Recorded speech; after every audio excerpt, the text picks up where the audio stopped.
एक बार की बात है। किसी गांव में कामिनी नाम की एक औरत अपने 10 साल के बेटी के साथ रहती थी।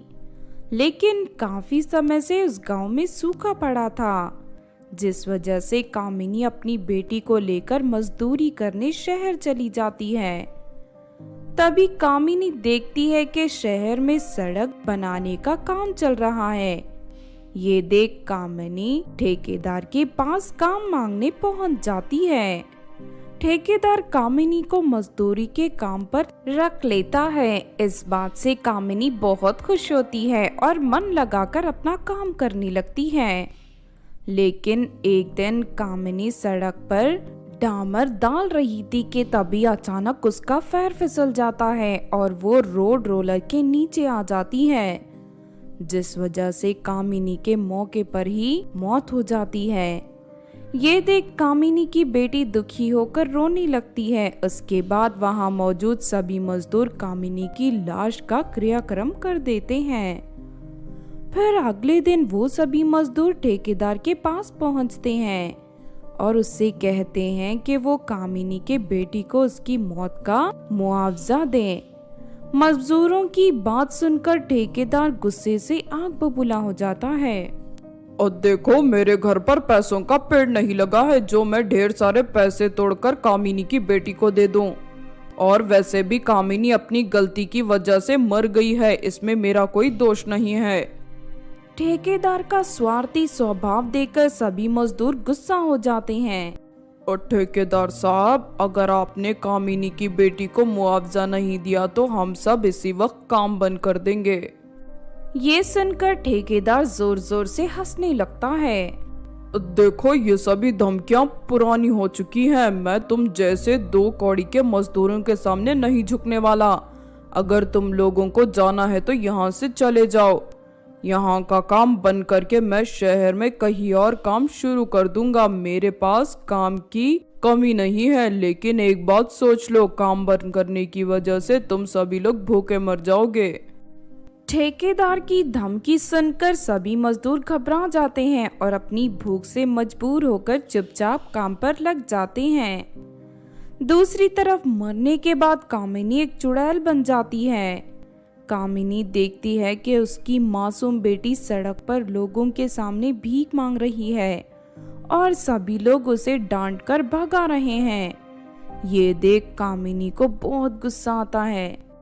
मेरे मरने के बाद इस ठेकेदार ने मेरी बेटी का ख्याल नहीं रखा, उसकी वजह से मेरी बेटी सड़क पर भीख मांग रही है। अब मैं इस ठेकेदार का काम पूरी तरह बर्बाद कर दूंगी। उसके बाद कामिनी सड़क पर चल रही बुलडोजर को उठाकर फेंक देती है और वहां मौजूद सभी सामानों को हवा में उड़ाकर इधर उधर फेंकने लगती है। अरे अचानक ये सब क्या हो रहा है? ठहर जा, अभी बताती हूँ कि तुझे यहाँ क्या हो रहा है। इतना कहकर कामिनी ठेकेदार को पकड़कर उसकी खूब पिटाई करती है और उसे उठाकर एक पेड़ के ऊपर फेंक देती है। अरे ये सब मेरे साथ क्या हो रहा है? अचानक ये तूफान कहाँ से आ गया? मुझे लगता है ये कामिनी की आत्मा थी जो हम सभी से नाराज है। हमें किसी बड़े तांत्रिक की मदद लेनी होगी, वरना कामिनी हमें यहाँ काम करने नहीं देगी। फिर अगले दिन ठेकेदार एक बड़े तांत्रिक को बुलाकर वहां ले आता है। तांत्रिक सड़क के बीचों बीच एक गोला बनाकर वहां मंत्र पढ़ने लगता है। तभी कामिनी वहां आ जाती है। तू इन लोगों को क्यों परेशान कर रही है? आखिर तू चाहती क्या है? इस धोखेबाज ठेकेदार ने मेरे मरने के बाद मेरी बेटी की कोई मदद नहीं की और इसकी वजह से आज वो सड़क पर भीख मांग रही है। मैं इस ठेकेदार को चैन से नहीं जीने दूंगी। तभी वहां कामिनी की बेटी आ जाती है। उसकी बुरी हालत देख ठेकेदार को उस पर तरस आता है और उसे अपनी गलती का एहसास हो जाता है। फिर वो कामिनी से माफी मांगने लगता है। मुझे माफ कर दो कामिनी, मैं एक बुरा इंसान हूँ, लेकिन आज से मैं अपने आप को पूरी तरह बदल कर एक अच्छा इंसान बनूंगा। तुम अपनी बेटी की फिक्र मत करो, इसे मैं अपनी बेटी की तरह पालूंगा। इतना कहकर ठेकेदार कामिनी की बेटी को गोद में उठा लेता है और उसे अपने घर ले जाता है।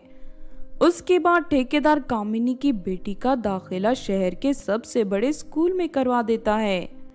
उसे अपनी बेटी बनाकर उसकी परवरिश करने लगता है। ये सब देख कामिनी को बहुत सुकून मिलता है और वो हमेशा के लिए वहां से चली जाती है। तो आपने देखा दोस्तों मजदूर चुड़ैल माँ की कहानी। इस कहानी से हमें ये सीख मिलती है कि हमें अपने फायदे के लिए कभी किसी की मजबूरी का फायदा नहीं उठाना चाहिए और ना ही कभी किसी का हक मारना चाहिए। अगर ये कहानी आपको अच्छी लगी हो तो ज़रूर लाइक करें और हमारे चैनल छोटू टीवी को सब्सक्राइब भी कर लें। और हाँ दोस्तों, हमें कमेंट करके ज़रूर बताना कि आपको कहानी कैसी लगी।